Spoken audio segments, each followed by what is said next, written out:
সুপ্রিয় বন্ধুগণ, আসসালামু আলাইকুম। দেশ অথবা দেশের বাইরে থেকে প্রিয় বন্ধুরা, শনিবারের এই ভয়ানক রজনীতে যে যেখান থেকে বাস্তব অলৌকিক গল্প শোনার জন্য আমার সঙ্গে যুক্ত হয়েছেন আমি আপন। আর যে আপন জীবনা গল্পের 1537তম পর্বে আপনাকে প্রতিদিনের মতো স্বাগতম জানাচ্ছি। দর্শক বন্ধুরা, আজ আমি আপনাকে শোনাবো বন্দনগরী চট্টগ্রামের ভাই মোহাম্মদ মোরশেদ হোসেনের জীবনের শরীরের লোম দাঁড়িয়ে যাওয়ার মতো এক ভয়ানক অলৌকিক বাস্তব জীবন কাহিনী। বন্ধুরা, আজকের গল্পের টাইটেল মৃত্যুর 16 বছর পর স্ত্রীর সঙ্গে হঠাৎ স্বামীর দেখা মক্কায়। যে স্বামী স্ত্রীর জানাজা পড়িয়েছে, নিজের হাতে স্ত্রীর লাশ কবরে রেখেছে, সেই কবরে মাটি দিয়েছে, তবে হঠাৎ কেন সেই মৃত স্ত্রীর সঙ্গে মক্কার মতো এমন পবিত্র জায়গায় স্বামীর দেখা হয়ে গেল?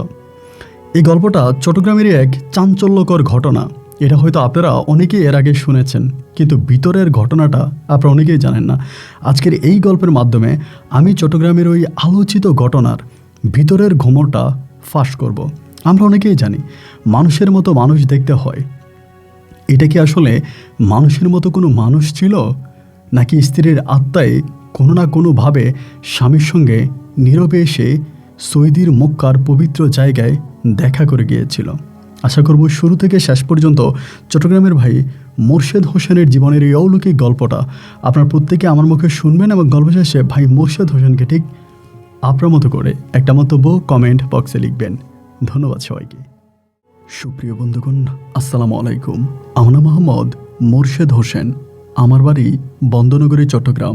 বন্ধুগণ, আমি আমার জীবনের গল্পটা শুরু করার শুরুতে আপনাদেরকে আমার পরিবারের সম্বন্ধে জানিয়ে রাখি।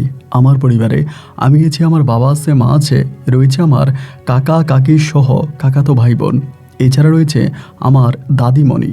আমাদের পরিবারে আরও সদস্য রয়েছে আমার ছোট একটা ভাই আর ছোট 2টা বোন। আমরা টোটাল 2 ভাই 2 বোন। আমাদের পরিবারটা চট্টগ্রাম শহরের কাছাকাছি কোনো এক গ্রামের এক উচ্চবিত্ত পরিবার। আমার বাবা পেশায় একজন নামি দামি ব্যবসায়ী। চট্টগ্রাম শহরে রয়েছে আমার বাবার নামে বেনামে অনেকগুলো ব্যবসা প্রতিষ্ঠান। এছাড়াই চট্টগ্রাম শহরে আমাদের রয়েছে আরও বাড়ি, যেগুলো ভাড়া দিয়ে আমার বাবা এবং চাচা অনেক বেশি টাকা ইনকাম করত। আমাদের এলাকাটা শহরমুখী হওয়ার কারণে এখানে ঠিক বেশি একটা গ্রামের প্রভাব পড়েনি। আমরা সবাই মোটামুটি এই গ্রামেরই অনেক সবাই টাকা পয়সার মালিক। আমি আমার জীবনের গল্পটা খুব ছোটোবেলা থেকেই শুরু করি। আমি যখন অনেক ছোট ছিলাম, আস্তে আস্তে করে যখন বড় হচ্ছি, তখন আমার পরিবারে একটা ভয়ানক দৃশ্য আমি দেখতে পেতাম। শুনলে আপনি হয়তো অবাক হয়ে যাবেন। ছোটোবেলা থেকে আমি আমার দাদিকে দেখলে খুব ভয় পাইতাম। কখনোই দাদির কোলে যাইতাম না। দাদিকে দেখা মাত্রই চিৎকার দিয়ে অজ্ঞান হয়ে যেতাম। আমার দাদির মাথায় ছিল জট, মানে চুলগুলো ছিল অনেকটা বাঁধা বাঁধা টাইপের, দেখতে অনেকটা ভয়ানক ভয়ানক লাগতো। এবং এর চেয়ে বড় কথা হচ্ছে, আমার দাদি ছিলেন আমাদের এলাকাতে নামকরা একজন কবিরাজ। মানুষ দূর দূরান্ত থেকে জিন ভূতের সমস্যার জন্য আমার দাদির কাছে ছুটে আসতো। আমার দাদি যেই কোনো সমস্যা সমাধান করতে পারত। অনেকেই বলে আমার দাদি নাকি ছিল জিনপরিদের সর্দার। আমি ছোটোবেলা থেকে জিনিসটা দেখে আসছি এবং আমার বাবা মায়ের মুখে শুনতাম আমার দাদি বছরের প্রায় 4 থেকে 5 মাস পাগল থাকে, আর বাকি সময়টা ভালো থাকে। যে সময় দাদি ভালো থাকে সে সময় দেখা যায় আমার দাদি এতটাই ভালো যা ঠিক বলার মতো না। 5 ওয়াক্ত নামাজ কালাম পড়ে, সবার সঙ্গে মধুর সম্পর্ক, এবং দূর দূরান্ত থেকে মানুষজন আমার দাদির কাছে আসে। দাদি সেই সমস্ত রোগের সমাধান করে। দেখা যায় যেই কয়েকটা মাস দাদি ভালো থাকে, সেই কয়েকটা মাস দাদি আমার মা, চাচি, আমার চাচা অথবা আমার বাবার সঙ্গে এত ভালো ব্যবহার করে, ঠিক তা বলার মতো না। কিন্তু যখনই আমার দাদি পাগল হয়ে যায়, মানে বছরের কিছু সময় আমার দাদি পাগল থাকে, ওই পাগলের সময় আমার দাদির মুখের দিকে তাকানো যায় না। সে প্রচণ্ড রকমের রেগে থাকে এবং 19 থেকে 20 হলে আমার বাবা এবং চাচার সঙ্গে খারাপ ব্যবহার করে। আমার জন্মের আগ থেকেই দাদি এই রোগে আক্রান্ত। আমার দাদিকে ইন্ডিয়া আজমির শরীফ পর্যন্ত নেওয়া হয়েছিল। বাংলাদেশ অথবা দেশের বাইরে অনেক বড় বড় তান্ত্রিক কবিরাজ অনেক কিছু দেখিয়েছে, কিন্তু কোনোভাবে এগুলার কোনোই কাজ হয়নি। কেউ বলে আমার দাদির সঙ্গে জিন আছে, কেউ বলে দাদির মাথায় সমস্যা। এক একজনে এক এক ধরনের কথা বলতো। তবে আমার দাদি কিছু গায়েবী জানতেন, যা শুনে রীতিমতো আমিও একটা সময় অবাক হয়ে যেতাম। দাদি একটা রোগী যখন তার কাছে আসতো, সেই রোগীর মুখের দিকে তাকিয়ে তার জীবনের বৃত্তান্ত বলে দিতে পারতেন। রোগীটা কোত্থেকে আসছে, কী রোগে আসছে এবং কেন আসছে, কবে থেকে নিয়ত করেছে, এই সমস্ত কিছুই আমার দাদি বলে দিতে পারতেন। লাইক আপনি আমার দাদির সামনে গিয়ে বসছেন, বলতে হবে না আপনার নাম, কোথায় থেকে এসেছেন, কী সমস্যা এসেছেন, এই কোনো কিছুই আমার দাদিকে বলার প্রয়োজন নাই। তার সামনে গিয়ে আপনি যখন বসবেন, সে আপনার মুখের দিকে তাকিয়ে আপনার অতীত জীবনের বর্ণনা পটপট পটপট করে বলতে থাকবে। এবং এইটা আমি আমার নিজের চোখেও দেখেছি। এরকম ঘটনাগুলো আমি ছোটোবেলা থেকে দেখে আসতাম। আমাদের এলাকার এমনও মানুষ আছে যারা যখন আমার দাদি পাগল হয়ে যায়, মানে দাদির সেবা যত্ন করার জন্য উঠে পড়ে লাগে। দাদি যখন পাগল হয় তখন তার পায়খানা প্রস্রাব এগুলো পরিষ্কার করা লাগে, ওনাকে গোসল করানো লাগে। এরকম অনেক কাজ আছে যেগুলো কখনোই আমার মা অথবা চাচি করতো না। আমার মা চাচি দাদি পাগল হয়ে গেলে তার আশেপাশেও হাঁটতো না। কিন্তু আমাদের গ্রাম অথবা দূর দূরান্ত গ্রাম থেকে অচিন মহিলারা আসতো, যাদেরকে আমরা চিনতাম না, জানতাম না। তারা এসে আমার দাদিকে পুষ্কুনিতে নামিয়ে গোসল করাতেন, খাবার খাওয়াতেন, দাদির হাত পা টিপে দিতেন। কোত্থেকে আসতো তারা, কি তাদের পরিচয়, সেমন কোনো ব্যাখ্যায় আমরা কেউই জানতাম না। এই অলৌকিক দৃশ্যগুলো দেখতে দেখতে আমার শৈশবের দিনগুলো কাটতে থাকে। একটা সময় আমি মোটামুটি প্রায় অনেকটাই বড় হয়ে যাই। আমি তখন একেবারে তাগড়া যুবক। ওই সময়তে আমার আব্বা চিন্তা ভাবনা করছিল আমাকে বিয়ে করাবে। আমি ছোটোবেলা থেকে আসলে খুব বেশি দূর পর্যন্ত পড়াশোনা করতে পারিনি। আমি এসএসসি পরীক্ষা দিয়েছিলাম এবং আমার ওই এসএসসি রেজাল্ট ভালো হয়নি। এসএসসি রেজাল্ট যখন ভালো হয়নি, এরপর থেকে আমি নিজেই পড়াশোনা ছেড়ে দিই। যদিও পরে আব্বার বাবা বলেছিল আবার এসএসসি পরীক্ষা পুনরায় দেওয়ার জন্য, যে সাবজেক্টগুলো ক্রস আসছিল, কিন্তু আমি আর দেই নাই।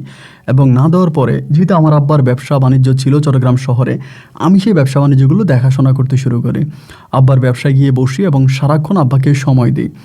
এই করতে করতে খুব ছোট বয়সে আমার আব্বা তখন সিদ্ধান্ত নিল তিনি আমাকে বিয়ে করাবে। তা আমার আব্বা যেহেতু খুবই প্রভাবশালী এবং আমার বাবা একটু অহংকারী মানুষও বটে, এটা আমি ছোটোবেলা থেকে দেখতাম। আব্বার থেকেও নিচু কোনো মানুষ বা আব্বার থেকেও ইনকাম কম করা মানুষগুলোকে আমার আব্বা খুব বেশি একটা দেখতে পারতেন না। তিনি সবসময় একটু অহংকারী কথাবার্তা বলতেন এবং আমার দৃষ্টিতে আমার বাবা একজন অহংকারী মানুষ ছিলেন। যার কারণে দেখা যায় যেখানে মেয়ে দেখতে যায়, মেয়ে দেখা হচ্ছে পরে, মেয়ের স্ট্যাটাস আগে দেখবে, মেয়ের বাবা কী করে, মেয়ের মা কী করে এবং তাদের ব্যাকগ্রাউন্ড কী, তাদের ব্যাংকে কত টাকা আছে, এই সমস্ত কিছু আমার আব্বা দেখবে। এরপরে মেয়ে পছন্দ হলে হবে, না হলে নাই, কিন্তু মেয়ের ব্যাকগ্রাউন্ড পছন্দ হলে আমার আব্বার চলবে। তা এরকম করে বিভিন্ন জায়গায় আমার আব্বা তখন মেয়ে দেখতেছে। আসলে কোথাও আমার আব্বার মেয়ের পছন্দ হয় না। এই করতে করতে হঠাৎ করে একদিন দাদি সকালবেলা আমার আব্বাকে ডেকে পাঠাইলো। ওই সময়তে আমার দাদি পাগলের টাইমটা চলতেছিল। বললাম না, বছরের কয়েকটা মাস দাদি পাগল থাকে। এই কয়েকটা মাসের মধ্যেই দাদি তখন একদিন সকালবেলা আমার আব্বাকে তলব করলো। তা আব্বাকে তলব করলো পরে আব্বা গেছে পরে আমার দাদি আমার আব্বারে কী জানি বলছিল। আমার আব্বার মন খুবই খারাপ হয়ে গেল।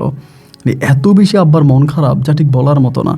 আব্বা ঘরে এসে বাসায় এসে মুখ কালো করে বসে আছে।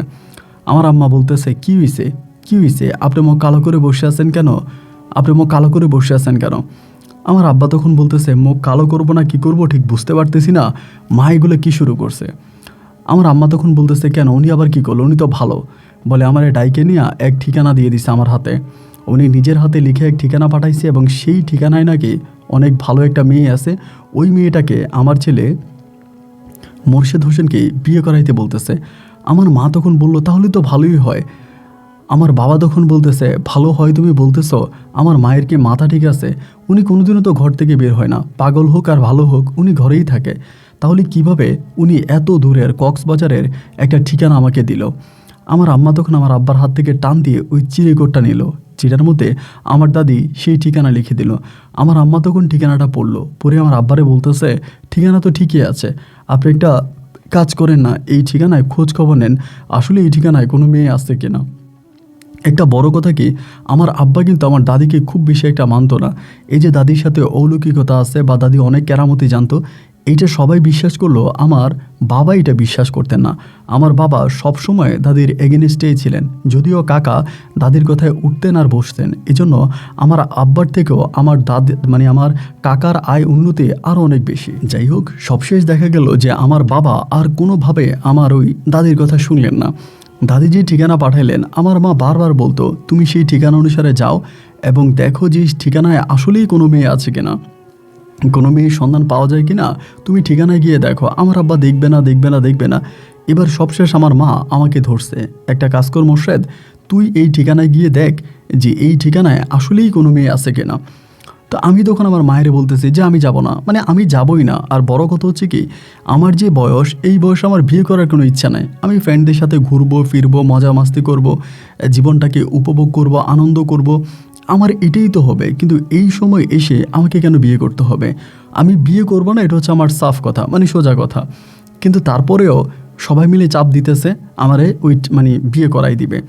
তো আমি যাই না একদিন হলো কি, আমার মা আমাদের বাসায় কাজ করতে কাজের মহিলাকে নিয়ে আমার দাদির লেখা ওই অ্যাড্রেস বা ঠিকানা অনুযায়ী আমার মা তখন কক্সবাজার গেল। যেদিন গেল সেদিন আর আমার মা ফিরে আসলো না। আব্বা মোটামুটি মায়ের উপরে খুব ক্ষেপে গেল, কেন আমার মা আমার বাবার কথাকে অতিক্রম করে কেন তিনি কক্সবাজারে সেই ঠিকানা অনুসারে দেখতে গেল। এবং সেখানে মেয়ে দেখে পরের দিন আসার পরে আমার মা কেমন জানি অনেকটা চুপ হয়ে গেল, আর আমাদের সঙ্গেও খুব বেশি একটা কথা বলে না। মাকে বারবার জিজ্ঞেস করতাম, মা তুমি কি দেখেছিলা, কোথায় গিয়েছিলা? কিন্তু মা কোনো কথার কোনো জবাব দেয় না, জাস্ট চুপচাপ করে থাকে। এবং ওই ঘটনার পর থেকে আমি দেখলাম আমার মা আমার দাদিকে যদিও মূল্যায়ন করতো না প্রথম দিকে, কিন্তু সেই ঘটনার পর থেকে আমার মা আমার দাদিকে খুব বেশি মানতে শুরু করে, দাদির কথা অনেক বেশি শোনে। এবং দাদিকে যে অবিশ্বাস করতো, ইতিমধ্যে আমার মায়ের ভিতর থেকে এই জিনিসটা কেটে যায়। তখন আমার মা দাদিকে অগাধ বিশ্বাস করতে শুরু করে। বাবা তখন বারবার মাকে জিজ্ঞেস করতেছিল কি হয়েছে, তুমি সেখানে গিয়ে কি দেখেছো? আমার মা তখন আমার পরিবারের সব মানুষগুলো একসাথ করে বলে, আমার দাদি যেই ঠিকানা দিয়েছিল সেই ঠিকানা অনুযায়ী আমার মা গিয়েছে। এবং মা যাওয়ার পরে সেখানে একজন মসজিদের মুয়াজ্জিন, একটা গ্রাম্য মসজিদের মুয়াজ্জিনের চাকরি করে, সেই মুয়াজ্জিনের একমাত্র মেয়ে যার নাম হচ্ছে রোকসানা আক্তার। সেই রোকসানা আক্তারকে আমার মা দেখে আসছে। এবং ওই মেয়ে দেখতে এতটাই সুন্দর ছিল, আমার মা বলতেছে যদি 1,00,000 মেয়ের মাঝে এই রোকসানাকে দাঁড়া করিয়ে দেওয়া হয়, লম্বায় ফর্সায় সর্বদিক থেকে এক দেখায় মেয়েটাকে যে কেউ পছন্দ করবে, এত সুন্দর একটা মেয়ে। আমার আব্বা তখন আমার মাকে বলতেছে, কক্সবাজার কোথায়, আমাদের এলাকা থেকে এত দূরে একটা সুন্দর মেয়ে আছে, মেয়ের বাবা মর্জিনি করে, এই ঠিকানা আমার মা জানলো কেমন করে, দাদি জানলো কেমন করে? এটা আমার বাবা আমার মাকে জিজ্ঞেস করলো। আমার মা তখন বলে, এতদিন পর্যন্ত আমি আমার শাশুড়িকে বিশ্বাস করতাম না, আমার শাশুড়িকে মানতাম না, অনেকে অনেক কথা বলতো, আমি কথাগুলোকে আসলে আমলে নিতাম না। আজকে যেহেতু আমার শাশুড়ি এমন ঘটনা ঘটাইছে, তাহলে আমার শাশুড়ির উপরে এবার আমার পূর্ণ বিশ্বাস চলে আসছে। আমি জানি না হঠাৎ করে কেন জানি আমার মাথায় এটা চলে আসলো। আমি আমার মায়েরে বলতেছিলাম, তোমরা যে দাদির এতটা বিশ্বাস করতেছ, দাদির কাছে কক্সবাজার কেন, অনেক দূর থেকেই তো মানুষজন কবিরাজি করার জন্য আসে। এমনও হইতে পারে তুমি যে মেয়ে দেখতে গেছিলে, ওই মেয়ের কোনো পরিবার আমার দাদির কাছে শিক্ষা নিয়েছে বা চিকিৎসা নিয়েছে, সেখান থেকে হয়তো দাদি সেই মেয়ের অ্যাড্রেস পেয়েছে, শুনেছে মেয়েটা দেখতে সুন্দর, সেই ঠিকানা দাদি লিখে রেখে দিয়েছে, এটা আমার আব্বাকে দিয়েছে। আমার আব্বার সাথে সাথে আমার সাপোর্টে চলে গেছে। আব্বা বলে, মোর্শেদ যা বলেছে তা তো ঠিকই বলেছে। এমনও তো হতে পারে যে মা সেই মেয়ের কোনো আত্মীয় স্বজনের চিকিৎসা করেছে, সেখান থেকে সেই মেয়ের ঠিকানা পেয়েছে।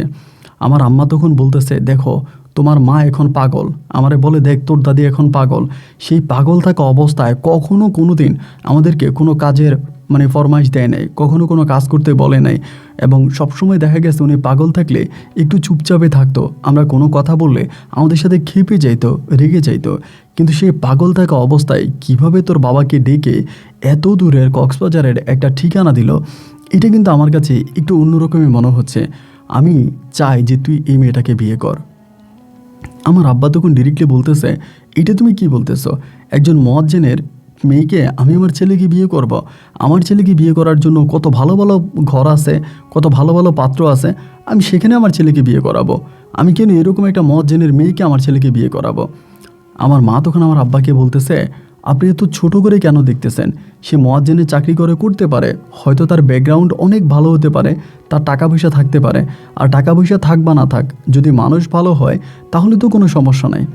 আমার আব্বা ওই যে প্রথমে আপনাকে বললাম অহংকারী মানুষ, তিনি বলে যে না, অবশ্যই মেয়ের ব্যাকগ্রাউন্ড ভালো থাকতে হবে, মেয়ের বাবার অনেক টাকা পয়সা থাকতে হবে, এই ওই অনেক কথাই আর আমার বাবার। তাই আমার মা আমাকে সেখানে বিয়ে করাবে এবং বারবার আমার মা চাপ দিতেছে, কিন্তু আব্বা কোনোভাবে আম্মার কোনো কথাই শুনতেছে না। আব্বার কথা হচ্ছে মেয়ের ফ্যামিলি ব্যাকগ্রাউন্ড যদি 100% ঠিক না হয় তাহলে সেই ফ্যামিলিতে আমার বাবা আমাকে বিয়ে করাবে না। এই নিয়ে শুরু হয়ে গেল এক মহা ঝগড়া। এই ঝগড়া ঝাঁটি ঝায় ঝামেলার মধ্যেই তখন সময়গুলো কাটতেছে। এইভাবে দিন আর রাতগুলো অতিবাহিত হইতেছে। একটা পর্যায়ে আমার মা তখন আমার আব্বারে বলতেছে, আপনি এতটা ডিনাই কেন করতেছেন? যান না একদিন গিয়ে দেখে আসেন যে মেয়েটা কেমন। যদি মেয়েটা ভালো হয়, মেয়েটার ফ্যামিলি ব্যাকগ্রাউন্ড ভালো হয়, তবে আপনার ছেলেকে আপনি বিয়ে করাই দেন, যেহেতু আপনার মা এই মেয়েটাকে পছন্দ করেছে বা মেয়ে সম্বন্ধে বলেছে। তো মায়ের ওই আকুল আবদার আমার আব্বা তখন রাখে। একদিন ঠিকই আমার আব্বা তখন এই মেয়েকে দেখার জন্য বা মেয়ের ফ্যামিলি সম্বন্ধে জানার জন্য আমার আব্বা তখন সুদূর কক্সবাজারে চলে যায় এবং সেখান থেকে মেয়ে দেখে দিনে দিনে আমার আব্বা বাড়িতে ফিরে আসে। বাড়িতে ফিরে এসে আমার বাবা উড়মাটি চুর করতেছে, মার সঙ্গে খুব দুর্ব্যবহার করতেছে, আমার সঙ্গে খারাপ ব্যবহার করতেছে। মানে আব্বার কথায় একটা আব্বা গিয়ে দেখে আসছে মেয়ের ফ্যামিলির কিচ্ছু নাই, তারা একেবারেই গরিব এবং সেই গ্রামের মধ্যে মেয়ের বাবা একটা মুয়াজ্জিনের চাকরি করে, মাস শেষে 4,000 টাকা বেতন পায় এবং তাদের কোনো কিছুই নেই, একেবারেই গরিব। এত গরিব একটা ফ্যামিলিতে আমার বাবা আমাকে বিয়ে করাবে না। ডিরেক্টলি মাকে বলছে যে না, আমি জীবনে কখনোই আমি ওই মেয়েটারে বিয়ে করাবো না। আবার ডাইরেক্ট মানা। এবার আম্মা কোনোভাবে মানতেছে না, মানে আম্মা বারে বারে আমার আব্বাকে বুঝাইতেছে, আমার দাদির কাছে যাইতেছে আব্বারে বোঝানোর জন্য। এবার দাদি যখন আমার আব্বারে ডাকে, আমার আব্বা আর দাদির কাছেও যায় না, দাদির সঙ্গে আর কোনো কথাই বলে না। মানে আব্বা টোটালি আর দাদিকে বিশ্বাসই করতে চায় না। কেন আমার দাদি এরকম একটা সম্বোধন আমারে দিল, এটা তো আমার আব্বা কখনোই করাবে না। এই করেই ধরেন আমার আব্বার সঙ্গে আমার দাদির একটা ঝামেলা হইতেছে। আর আমার দাদি তখন প্রায় একটু ভালো হয়ে যায়, মানে পাগল থাকা অবস্থায় ঠিকানাটা দেয়, কিন্তু এরপরে মোটামুটি ভালো হয়ে যায়। এবং ভালো হয়ে যাওয়ার পরে আমার আব্বা বারবার আমার মায়েরে বলতেছে, আমার দাদি আমার মায়েরে বলতেছে, তোমরা যদি মোর্শেদের ওই মেয়েটা বিয়ে না করাও তাহলে মোর্শেদের বড় ক্ষতি হবে, মোর্শেদের অনেক বড় ক্ষতি হবে। এই জিনিসগুলো কোনোভাবে আমার আব্বা মানবে না। এবার আমার দাদি করলো কি, আমার ছোটো কাকারে ডেকে পাঠাইছে। আমার ছোটো কাকা কিন্তু আবার আমার দাদির কথা শোনে এবং ছোটো কাকা খুব রাগী, মানে অনেক বেশি রাগী আমার ছোটো কাকা। আমার ছোটো কাকারে তখন আমার দাদি ডেকে পাঠিয়ে বললো যে এমন এমন ঘটনা, আমি মোর্শেদের জন্য একটা মেয়ে দেখছি, ওই মেয়েটাকে আমি মোর্শেদকে বিয়ে করাবো, তোর বড় ভাই বাধা কেন দিচ্ছে, এই জিনিসটা তুই দেখ। মানে দায়িত্বটা তখন আমার ছোটো কাকারে দিল। আমার ছোটো কাকারে যখন আমার দাদি দায়িত্ব দিল, এবার আমার ছোটো কাকা আর কোনো কিছু মানতে রাজি নাই। কে কী বলছে, কে কী করছে, কিচ্ছু আমার ছোটো কাকা মানবে না। ছোটো কাকার কথায় একটা, তার মা যেটা বলেছে, তার মা যেখানে বলেছে সেখানেই তিনি আমাকে বিয়ে করাবে, আর কোনো কথা তিনি মানবে না, আর কোনো কথা তিনি শুনবে না। এইভাবেই শুরু হলো তখন ঝগড়া ঝাঁটি ঝামেলা। আমার আব্বা আমাকে এখানে বিয়ে করাবে না, আমার কাকা আমাকে ওখানে বিয়ে করাবে, আমার মা বিয়ে করাবে, শুধুমাত্র আমার আব্বা ব্যতীত আমাদের পরিবারের সবাই তখন রাজি। তো আমি তো আগেই বললাম যে আমার ছোটো কাকা প্রচণ্ড রাগে। আমার ছোটো কাকা আমার বাবাকে উপেক্ষা করে আমার আমাকে নিয়ে তখন সেই মেয়ের বাড়িতে গেল। এক দেখায় আমাকে মেয়ে দেখাইলো। দেখেন ভাই, আমার প্রথম দিকে বিয়ে করার আসলেই কোনো ইচ্ছা ছিল না, আমি বিয়ে করব এটা কখনো আমি চিন্তা ভাবনা আনি নাই। কিন্তু যখনই ভাই ওই মেয়েটারে আমি দেখলাম, আমার মাথা ঘুরে গেল। সুন্দরের তো কোনো শেষ নাই, মানে সুন্দরের কোনো অবকাশ নাই। এত সুন্দর মেয়ে আমার জীবনে আমি দেখি নাই। যেমনই লম্বা তেমনই সুন্দর, মাথার চুলগুলো যথেষ্ট পরিমাণে লম্বা এবং তার মুখের ফেস কাটিংটা এত মায়াবী, দেখলে মনে হয় যেন তাকিয়েই থাকে। এবং মেয়েকে এক দেখায় দেখে আমি পছন্দ করে ফেলেছি। আমি আর এখান থেকে পিছপা হচ্ছি না, আমি এই মেয়েকেই বিয়ে করব। সেদিন আংটি বদল করা হলো এবং তার এক সপ্তাহ পরে বিয়ের দিন তারিখ ঠিক করলো। এবং আমার কাকা নিজে মেয়ের বাবার হাতে অনেকগুলো টাকা দিয়ে আসছে যে তারা যেন শপিং টপিং করে এবং অনুষ্ঠানটা ঠিকঠাক মতো করে, এই জন্য মেয়ের বাবার হাতে টাকা দিয়ে আসছে। বাড়িতে আসা মাত্রই আমার আব্বার সাথে লেগে গেছে আমার কাকা, যে আমার আব্বা বলতেছে যে আমরা বিয়ে ঠিক করে আসছি, তাতে কী হয়েছে, কিন্তু আমাকে ওখানে বিয়ে করাবে না, ওই মেয়ের আমার বিয়ে করাবে না। মানে আব্বা বরাবরের মতো মানে কোনোভাবেই এটা মানবেই না। কাকার কথাই একটা যে আমার মা যেহেতু বলেছে তাহলে আমরা মোর্শেদকে ওখানেই বিয়ে করাবো। ঝামেলা সব হয়েছে যেদিন আমার বিয়ে, এর আগের দিন আমার আব্বা রাগ করে ঘর থেকে বেরিয়ে গেছে। মানে আমার কাকা এরকম করে বলতেছে, আপনার তো আরও 2টা মেয়ে আরও একটা ছেলে আছে, বাকিগুলোকে আপনি আপনার মতো করে বিয়ে দিয়েন বা আপনার মতো করে বিয়ে করাইয়েন, এতে আমরা কোনো বাধা দিব না। কিন্তু যেহেতু এই মোর্শেদের বিষয়টা আমার মা মাথায় নিয়েছে, তাহলে মোর্শেদকে আমরা সেখানেই বিয়ে করাবো। মানে কোনো না কোনোভাবেই আমার আব্বাও মানে না, এবং শেষ পর্যন্ত আমার বিয়ের আগের দিন রাতে আমার আব্বা তখন বাড়ি থেকে বেরিয়ে গেছে, আব্বা পুরোপুরি বাড়ি থেকে বেরিয়ে গেছে। এবার আমার কাকা তখন করলো কি, বিয়ের আয়োজন করে আমাদেরকে নিয়ে তখন এই কক্সবাজারে গেল। আমার দাদির নাম ছিল মতি বিবি, এবং আমার দাদি খুবই নাম করে একজন মানুষ ছিলেন। তো আমার দাদিরে তখন বললো আমার কাকা, আমার দাদি বলতেছে না আমি যাব না, আমি দোয়া করে দিচ্ছি তোরা সুষ্ঠুভাবে ওরে বিয়ে করাই নিয়ে আয়। খুব সকালবেলা বরযাত্রী গাড়ি নিয়ে আমরা রাতেই তখন বিয়ে করে বউ নিয়ে ফিরে আসলাম। শেষ রাতে তখন আমার যে চাচাতো বোনেরা আছে, ভাইরা আছে, এরা সবাই মিলে বা আমার অন্য আত্মীয় স্বজনরা সবাই মিলে তখন আমার বাসর ঘর রেডি করলো। তো আমি ভাই বাসর ঘরে ঢুকলাম, এবং বাসর ঘরে ঢোকার পরে আমার বউকে যখন আমি দেখলাম, এত সুন্দর চেহারা, এবং আমার বউ মানে এটা মনে হয় প্রথম কোনো একটা নারী যে কিনা স্বামীর পায়ে সালাম করে আমাকে পেয়েছে বলে সে 2 রাকাত নফল নামাজ পড়েছে। এত বড় একটা ফ্যামিলিতে তার বিয়ে হয়েছে, এবং আমরা এত বিত্তশালী, আমাদের এত টাকা পয়সা, আমরা এতটাই ভালো। এইটা দেখার পরে তার ভীষণ রকমের ভালো লেগেছে। আল্লাহর কাছে শুকরিয়া জ্ঞাপন হিসাবে ও 2 রাকাত নফল নামাজ পড়েছে, এবং এরপরে আমাদের বাসর ঘর হয়। বিশ্বাস করেন আমার সংসার জীবনে আর কোনো রকমের সমস্যা রইল না, মানে আর কোনো ঝামেলা রইল না। আমি এই মানে রোকসানাকে পাওয়ার পর মনে হলো যেন গোটা দুনিয়াটা আমি পেয়ে গেছি, এবং দাদির কাছে আমি সত্যি অনেকটা ঋণী হয়ে গেলাম যে আমার দাদি আমার জন্য এত সুন্দর, এমন মিষ্টি একটা মেয়ে ঠিক করছে, এত সুন্দর একটা বউ আমি পাইছি। আমার দাদির কাছে আমার সত্যি আর কোনো কিছু চাওয়ার নাই। দাদি যেন আমাকে সত্যি জান্নাত দিয়ে দিয়েছে, আমার কাছে এমনই মনে হয়েছে। রোকসানার সাথে সংসার করতেছি, রোকসানার সাথে দিনরাত কাটতেছে, এবং আব্বার যে ব্যবসা বাণিজ্যগুলো আছে ওই ব্যবসা বাণিজ্যগুলো আমি দেখতেছি। এবার আব্বা তখন করলো কি, আমার কাকার উপরে রাগ করে, আমাদের উপরে রাগ করে, আব্বার এক ঘনিষ্ঠ বন্ধু থাকে সৌদি আরবে, আব্বার খুবই ঘনিষ্ঠ বন্ধু। আব্বা তখন তার ওই বন্ধুর সঙ্গে আলোচনা করে তখন আমাদের যেই বাংলাদেশে ব্যবসা বাণিজ্যগুলো ছিল এগুলো আব্বু আস্তে আস্তে করে ক্লোজ করে তখন সৌদির দিকে চলে যাচ্ছে। মানে সৌদিতে উনি বিজনেস করবে, বাংলাদেশে আর বিজনেস করবে না। এবং আমাদের উপরে ওনার প্রচুর রাগ, কেন আমরা তার কথাকে উপেক্ষা করে, তার মায়ের কথাকে মেনে কেন আমাকে বিয়ে করাই দিল। মানে এই কারণে হচ্ছে সে আমাদের সবার উপরে রাগ, এবং রাগ করেই সে সম্পূর্ণ সিদ্ধান্ত নিল যে সে তার সমস্ত ব্যবসা বাণিজ্য সৌদি আরবে নিয়ে যাবে। তার মতো করে সে সব ব্যবসা সৌদিতে নিয়ে যাচ্ছে। আমার মায়ের কোনো কথাই শোনে না, কারো কোনো কথাই শোনে না। একটা সময় সে তার সমস্ত ব্যবসা প্রায় সৌদিতে সেটেল করে ফেললো। ইতিমধ্যে রোকসানার সাথে আমার বহু মাসের বিবাহ সম্পর্ক চলতেছিল, কিন্তু আমাদের ঘরে কোনো সন্তান হচ্ছিল না। আরেকটা বিষয় কি, আমি রোকসানাকে বিয়ে করার পরে আমার দাদি যে পরিমাণের খুশি হওয়ার কথা, কিন্তু আমার দাদি সেই পরিমাণের খুশি হয়নি। আমি কেন জানি দেখতাম যে দাদির মনের ভিতরে একটা কষ্ট জমা থাকতো। আমি যখনই দাদিকে জিজ্ঞেস করতাম যে দাদি তুমি এতটা কষ্ট কেন পাচ্ছ, রোকসানাকে দেখলে তো তোমার হাসি দেওয়ার কথা, তুমি যেখানে বলেছো আমি সেখানেই বিয়ে করেছি, তোমার পছন্দের পাত্রীকে আমি আমার বউ বানিয়েছি, তোমার তো খুশি হওয়ার কথা। কিন্তু দাদি আমি খুব খেয়াল করে দেখি যখনই তুমি রোকসানাকে দেখো ঠিক তখনই তুমি মুখটাকে মলিন করে রাখো। কেন জানি তুমি রোকসানার সঙ্গে একটু হেসে খেলে আদর ভালোবাসা দিয়ে কথাই বলো না। দাদি কি হয়েছে আমাকে কি একটু বলতে পারো? আমার দাদি তখন একেবারে চুপচাপ থাকে, আমার ওই প্রশ্নগুলোর কোনো উত্তর করে না, শুধু আমার মুখের দিকে তাকিয়ে একটা দুইটা মুচকি হাসি দিচ্ছে। আমি তখনও বুঝতে পারলাম না যে কেন দাদি এরকমটা করতেছে।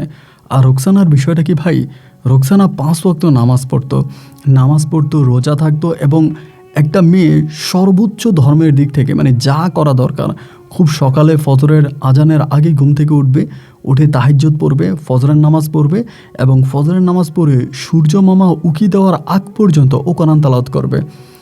ওর বাবা মায়ের একমাত্র মেয়ে, ওর আর কোনো ভাই বোন নাই, এবং কোরআন তালাওয়াত করবে। ওর এখানে আরেকটা বিষয় আমি আপনাকে বলে রাখি, সেটা হচ্ছে রোকসানার বাবাকেও আমি দেখলাম, রোকসানার মাকেও আমি দেখলাম। রোকসানার বাবাও ছিল একেবারে আফ্রিকান মানুষদের মতো কালো, এবং রোকসানার মায়ের চেহারাটাও খুব বেশি একটা ভালো ছিল না।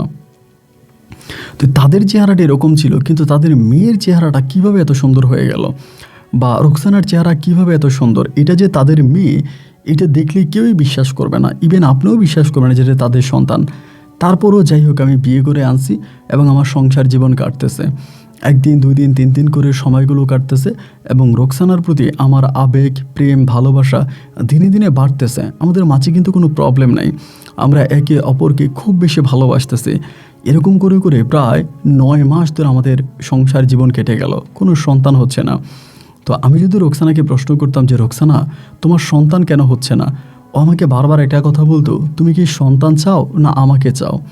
তা আমি বলতাম যে আমার সন্তানও লাগবে, তোমাকেও লাগবে। ও বলে না, তুমি দুইটা পাবা না, হয় তুমি আমারে পাবা, না হয় তুমি সন্তান পাবা। তো আমি ওর এই কথাবার্তাগুলো না কোনো কিছু বুঝতে পারলাম না যে কী বলে, হয় তুমি সন্তান পাবা, নাই তুমি আমারে পাবা, মানে এইটা কেমন কথা? আমি তো ওরে চাই, যেহেতু আমাকে ভালোবাসি, ওকে ভালোবেসে বিয়ে মানে ওরে আমার পছন্দ হয়েছে, সেখান থেকে বিয়ে করছি, তাই তোমার ওরও লাগবে, আমার সন্তানও লাগবে। ও আমাকে বারবার ঘুরে ফিরে একটা কথাই বলে, যদি আমাকে চাও তাহলে আমার সন্তানের কথা ভুলে যাও, যদি আমার সন্তানকে চাও তাহলে আমার কথা ভুলে যাও।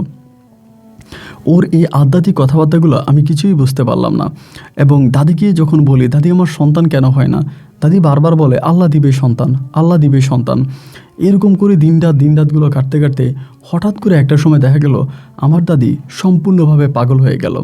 আগে তো দেখা যেত যে মানে দাদি 2 মাস 3 মাস পাগল থাকতো এবং একটা পর্যায়ে দাদি আবার ভালো হতো। কিন্তু দেখা গেল ওই সময় দাদি পাগল যে হয়ে গেল, দাদি আর ভালো হচ্ছে না। মানে এবার দাদি কন্টিনিউয়াসলি পাগলই হয়ে গেল। মানে পাগল বলতে এবার আগের থেকেও একটু বেশি উন্মাদ, একটু বেশি পাগলামি করতো। তো দাদির তখন কিন্তু আবার রোকসানা খুব সেবা করতো, দাদির কাছে যাইতো, দাদির খোঁজ খবর নিত। মানে মোটামুটি দাদির প্রতি অনেকটা টান ভালোবাসা ছিল রোকসানার। দাদি যখন সম্পূর্ণ পাগল হয়ে গেল তখনকার পর থেকে। এখানে আরেকটা বিষয় জানিয়ে রাখি, রোকসানাকে কিন্তু বারবার জিজ্ঞেস করছিলাম যে তুমি আমার দাদির ঠিকানা কেমনে পাইলা, বা দাদির তোমাদের ঠিকানা কেমনে পাইলো। এই প্রশ্নের কোনো সদুত্তর রোকসানা কিংবা তার বাবা মা কেউই আমাদেরকে দিতে পারলো না। আর একইভাবে দাদিকে যখন আমি বারবার বলতাম যে দাদি তুমি রোকসানার ঠিকানা কই পাইছো, রোকসানা তোমার কিভাবে ঠিকানা দিল, এবং কক্সবাজার এত দূরের একটা অজপাড়া গায়ের এমন সুন্দর একটা ভালো মেয়ে আছে, এইটা তুমি কেমন করে জানলা? আমার দাদি তখন শুধু উপরের দিকে তাকাই বলতো, মানে এটা দেখাই দিত। তো দাদি মৃত্যুর পরে আমি আর মানে তেমনভাবেই দাদির মৃত্যুর পরে আমি একটু অন্যরকম হয়ে গেলাম। এরপরে আমি যেহেতু বাবার ব্যবসা বাণিজ্য দেখাশোনা করতাম, আর বাবা তো তখন ব্যবসা নিয়ে যায়, তখন আমি কাকার সঙ্গেই বেশিরভাগ ব্যবসা করি, শহরের মধ্যে কাকার সঙ্গেই থাকি। এরকম করে আমার দাদির মৃত্যুর পরে আমি দাদি যখন সম্পূর্ণ পাগল হয়ে গেল, ওই সময়ের ভিতরে আমাকে আর কেউ ওইভাবে গার্ড দিত না, আমাকে পাহারা দিত না, আমি আমার মতো করেই থাকতাম। এবং তখন আমি হঠাৎ করে আমার একটা বন্ধুর সঙ্গে পরিচয় হয়। মানে এই আমার জীবনে অধপতনের শুরু আর কি। আমারও ঠিক বন্ধু না, এটা আমার কাকার ব্যবসার পার্টনার বলা চলে, মানে কাকার সঙ্গে বিজনেস করতো। ওনার সঙ্গে তখন আমার উঠা বসা চলাফেরা একটু বেশি ছিল। এরকম করতে করতে আমি আস্তে আস্তে করে ভাই একটু নেশার মধ্যে জড়িয়ে পড়ি। প্রথমে সিগারেট স্মোক করতাম শুরু করি, এবং এই সিগারেট খাওয়া থেকে শুরু করে এবার আস্তে আস্তে করে অন্য মাদকগুলো আমি তখন নিতে শুরু করি। যখন আমি মাদক নিচ্ছিলাম বা এগুলো খাচ্ছিলাম, তখন অনেকেই বলা বলি করতো, বিশেষ করে রোকসানা আমাকে বারবার বলতো যে তুমি এটা কেন করো, এটা তুমি করবা না, তোমার এই বন্ধুর সঙ্গে মিশবা না, তুমি এগুলো ছেড়ে দাও। কিন্তু আমি না ভাই তখন অনেক দূর পর্যন্ত চলে গেছিলাম, যার কারণে এই সমস্ত নেশা ছেড়ে আমি আর স্বাভাবিক জীবনে আসতে পারতেছিলাম না। নেশা যখন আমার উঠতাম আমি তখন পাগল হয়ে যেতাম, কে মা কে বাপ আমি তার কোনো কিছুই পরোয়া করতাম না, মানে দাদিরও মানতাম না, এবং নেশা করার জন্য পাগল হয়ে যেতাম। কিন্তু বাবা তো আর আমাদের সঙ্গে সম্পর্ক ভালো না, বাবা তো বাবার মতো করেই আছে, এবং তিনি সৌদিতে ব্যবসা করে, বেশিরভাগ সময় সৌদিতে থাকে, বাংলাদেশে খুব কমে থাকে। উনি আর আমার ভালো মন্দ বা আমার কোনো খোঁজ খবর নেয় না।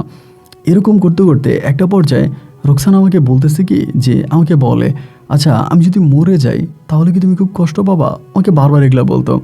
আমি কিন্তু রোকসানাকে অসম্ভব রকমের ভালোবাসতাম। এটা বললে আসলে মিথ্যা বলা হবে, আমি যে চেষ্টা করি নাই এই সিগারেট বা নেশা ছেড়ে দেওয়ার জন্য, আমি অনেক চেষ্টা করছি। আমি মনে হয় যেন আমার জীবনে সর্বোচ্চ চেষ্টাটা করছি, কিন্তু ভাই আমি এই নেশার জগৎ থেকে বেরিয়ে আসতে পারি নাই। এটি আমার জীবনের সবচেয়ে বড় ব্যর্থতা, আমি নেশা ছাড়তে পারি নাই। তো রোকসানা আমারে মাঝে মাঝে রাতের বেলায় বলতো যে আচ্ছা মোর্শেদ, আমি যদি কখনো মরে যাই তুমি কি খুব কষ্ট পাবা? আমারে বারবার এগুলো বলতো। আমি বলতাম কী বলো, তুমি মরে গেলে আমি কষ্ট পাবো? আমি তো অবশ্যই কষ্ট পাবো, আমি তোমাকে ভালোবাসি, তা তুমি মরে গেলে আমি কষ্ট পাবো না? তো আমাকে বলে যে সত্যি কি তুমি আবার বিয়ে করবা? আমারে বলে যে না, তুমি যদি কখনো মরে যাও আমি কখনোই সেকেন্ড বিয়ে করবো না। ও আমাকে বলতেছে সব পুরুষ সেটাই বলে যে স্ত্রী মরে গেলে আর দ্বিতীয় বিয়ে করবে না, কিন্তু স্ত্রী মারার 40 দিন আগে স্বামী নতুন বউ নিয়ে ঘরে ঢোকে। আমি বললাম রোকসানা তুমি সবার সঙ্গে আমাকে তুলনা করো না, আমি আসলেই ব্যতিক্রম, ও বলে, তুমি যে কেমন ব্যতিক্রম তা তো আমার জানাই আছে। আমি এত অনুরোধ করে তোমার হাতে পায়ে ধরে এতভাবে বলেও তোমার শরীর থেকে, তোমার মুখ থেকে আমি নেশা নামাইতে পারলাম না। তুমি এখনও সেই নেশা করেই যাচ্ছ। আসলে নেশা আমি আর ছাড়তে পারছি না। এরকম করতে করতে হঠাৎ করে একটা সুখবর আমাদের পরিবারে আসলো। সুখবরটা কীরকম, হঠাৎ করে জানতে পারলাম রোকসানা গর্ভবতী, মানে রোকসানার পেটে আমার বাচ্চা আসছে। এটা শোনার পরে তো পরিবারের সবার তখন আর আনন্দের সীমা নাই। সবাই তখন প্রচুর পরিমাণের খুশি হয়ে গেল। আলহামদুলিল্লাহ, আল্লাহ আমাদের দিকে ফিরে তাকাইছে। এবং আমার বউ, যেহেতু আমি পরিবারের বড় নাতি, আমার পরিবারের বড় ছেলে, আমি প্রথম বিয়ে করেছি এবং আমার প্রথম সন্তান হবে, এই জন্য কাকা কাকি এবং আমার কাকাতো ভাই বোন মিলে আমাদের বংশের যারা আছে সবাই ভীষণ ভীষণ রকমের আনন্দিত। সবাই অনেকটা খুশি যে আমি বাবা হব বা আমাদের এই পরিবারের নতুন মেহমান আসবে, সবাই মোটামুটি খুব খুশি। কিন্তু সন্তানের নিউজটা যেদিন দিল সেদিন থেকেই না রোকসানা কেন জানি সবসময় মন খারাপ করে বসে থাকতো, মুখ কালো করে বসে থাকতো, খুব বেশি একটা কথা বলতো না। তার ভিতরে কেমন জানি আমি এক ধরনের একটা পরিবর্তন দেখতে শুরু করি। তা আমি যখন ওকে বলি যে রোকসানা, আমি ঠিক বুঝতে পারলাম না যে যেদিন থেকে জানলাম যে তুমি মা হতে যাচ্ছ বা আমাদেরকে সুখবরটা দিলা, সেদিনকার পর থেকে অলওয়েজে তুমি মন খারাপ করে থাকো। তুমি কেন মন খারাপ করে থাকো? তখন আমাকে বলে, আমি তোকে বলেছিলাম না যে তোমার দুটো জিনিস লাগবে, হয় তুমি আমাকে পাবা, না হয় তুমি আমার সন্তান পাবা, তুমি দুটোর একটা পাবা, তুমি কিন্তু দুটো পাবা না। আমি বললাম, রোকসানা এগুলো কী বলতেছো? আমি দুইটা পাবো, আমি তোমাকেও চাই, সন্তান আছে। ও বলে, না, যেহেতু সন্তান চলে আসতেছে দুনিয়াতে, আমি কিন্তু থাকবো না। আমি বলি, রোকসানা এসব কী উল্টাপাল্টা কথা বলতেছো? সন্তান হলে তুমি থাকবা না, এটা তো হতে পারে না রোকসানা। একটা সময় আমি কান্না করে করে বলতাম যে আচ্ছা ঠিক আছে, তুমি যদি এরকম করে আমাকে শর্ত দিচ্ছ, তবে আমার সন্তান লাগবে না, আমার তোমাকেই লাগবে। যখন আমি ওকে এই কথাটা বললাম, ও তখন খুব রাগ করে আমার দিকে তাকায় বলে, তাহলে তুমি দুটোই হারাইবা। আমি বললাম, রোকসানা এসব উল্টাপাল্টা কথা আমাকে বলো না প্লিজ, আমি এই কথাগুলো আসলেই নিতে পারি না। আমি তোমাকে ভালোবাসি এবং আমি চাই আমার সন্তানও দুনিয়াতে আসুক, তুমিও দুনিয়াতে বেঁচে থাকো। এই করে তখন দিন আর রাতগুলো কাটতেছে। আমার দাদি তখনও পাগল, এই হাসে, এই কাঁদে, এই নাচে, এই গায়, দাদির মাথার কোনো ঠিক নেই। এবং এরকম করে সময়গুলো কাটতে কাটতে আস্তে আস্তে করে রোকসানার পেটের সন্তানটা বড় হইতেছে। এবং রোকসানা তখন থেকে আমি খুব খেয়াল করে দেখলাম একটু বেশি নামাজ কালাম পড়তে শুরু করছে। যদিও আগ থেকে নামাজ কালাম পড়তো বা একটু ধর্মের দিকে অনুসরণ ছিল, কিন্তু যখনই ওর পেটে বাচ্চাটা আসছে, আপনারা হয়তো অনেকেই জানেন, কোনো মহিলার পেটে বাচ্চা আসলে তার সঙ্গে শারীরিক সম্পর্কটা বা স্বামী স্ত্রীর সম্পর্কটা খুব বেশি একটা করা যায় না। তো এই জন্য দেখা যায় যে বেশিরভাগ সময় পবিত্র থাকে, অপবিত্র থাকে না, পবিত্র থাকে।